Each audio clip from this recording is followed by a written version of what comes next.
मुंबई की सायन कॉलोनी की एक संकरी गली में 1956 की एक उमस भरी शाम भीमराव अंबेडकर अपने छोटे से अध्ययन कक्ष में बैठे थे। मेज पर बिखरी किताबें, बुद्ध की शिक्षाओं के पन्ने और उनके अपने लिखे नोट्स। कमरे में एक अजीब सा सन्नाटा था, मानो कोई बड़ा तूफान आने वाला हो। उनकी पत्नी सविता, जिन्हें सब माई के नाम से जानते थे, चुपके से दरवाजे पर खड़ी थीं। उनके चेहरे पर चिंता थी, लेकिन वो कुछ कहने की हिम्मत नहीं जुटा पा रही थीं। क्या तुम सचमुच ऐसा करोगे बाबा साहेब? आखिरकार माई ने हिम्मत करके पूछ ही लिया। उनकी आवाज में डर और प्यार दोनों थे। भीमराव ने अपनी कलम रख दी और चश्मा उतारकर मेज पर रखा। उनकी आंखों में एक गहरी उदासी थी, लेकिन साथ ही एक दृढ़ता भी।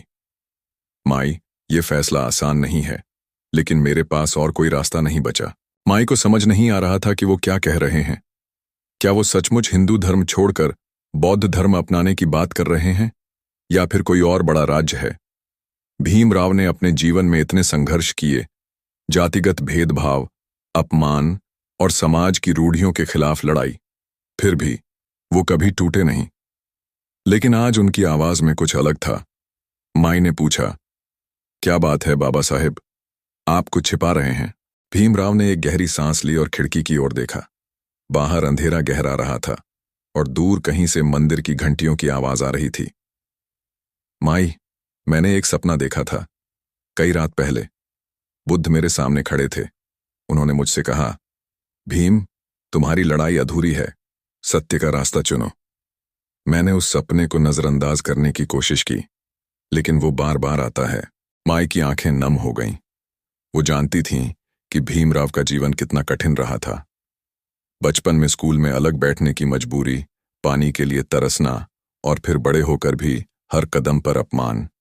उन्होंने लाखों दलितों को आवाज दी, संविधान लिखा, लेकिन समाज ने उन्हें पूरी तरह स्वीकार नहीं किया। माई ने धीरे से कहा, लेकिन बाबा साहेब, अगर आप बौद्ध धर्म अपनाएंगे तो लोग क्या कहेंगे? आपके अपने लोग, जो आपको भगवान मानते हैं, वो टूट जाएंगे। भीमराव की आंखों में एक आंसू चमका, लेकिन वो मुस्कुराए। माई, मैं अपने लोगों के लिए ही ये कर रहा हूं। हिंदू धर्म में वो सम्मान नहीं जो हर इंसान का हक है। बौद्ध धर्म में मैंने वो रास्ता देखा जहां न कोई ऊंच नीच, न कोई भेदभाव। मैं अपने लोगों को आजादी देना चाहता हूं, सच की, सम्मान की। अचानक बाहर से कुछ शोर सुनाई दिया। भीमराव और माई दोनों चौंक गए। माई ने खिड़की से झांका। कुछ लोग गली में इकट्ठा हो रहे थे। बाबा साहेब, ये लोग ये आपके खिलाफ बातें कर रहे हैं। उन्हें पता चल गया है कि आप कुछ बड़ा करने वाले हैं। भीमराव ने कुर्सी से उठकर दरवाजे की ओर कदम बढ़ाए। बाहर कुछ लोग नारे लगा रहे थे, बाबा साहेब, धर्म मत छोड़ो। लेकिन कुछ लोग चुप थे, उनकी आंखों में सवाल थे। भीमराव बाहर निकले और भीड़ के सामने खड़े हो गए। सन्नाटा छा गया। उनकी आवाज गूंजी, मेरे भाइयों, मैं कोई धर्म नहीं छोड़ रहा। मैं सत्य की तलाश में हूं। बौद्ध धर्म मेरे लिए सिर्फ एक धर्म नहीं, एक रास्ता है, समानता का, करुणा का। क्या आप मेरे साथ चलेंगे? भीड़ में से एक बूढ़ा व्यक्ति आगे आया। उसकी आंखों में आंसू थे। बाबा साहेब, आपने हमें इज्जत दी। अगर आप कहते हैं कि बौद्ध धर्म में हमारी मुक्ति है, तो हम आपके साथ हैं। धीरे धीरे एक एक करके लोग उनके साथ आने को तैयार हो गए।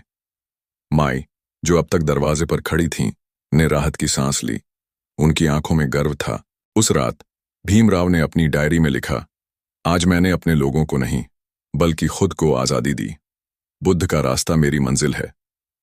14 अक्टूबर 1956 को नागपुर में लाखों लोगों के साथ भीमराव अंबेडकर ने बौद्ध धर्म अपनाया। ये सिर्फ एक धर्म परिवर्तन नहीं था, ये एक क्रांति थी जो आज भी लाखों दिलों में जिंदा है। इस महानायक को लाइक करें, वीडियो शेयर करें और कमेंट में बताएं आपको क्या प्रेरणा मिली।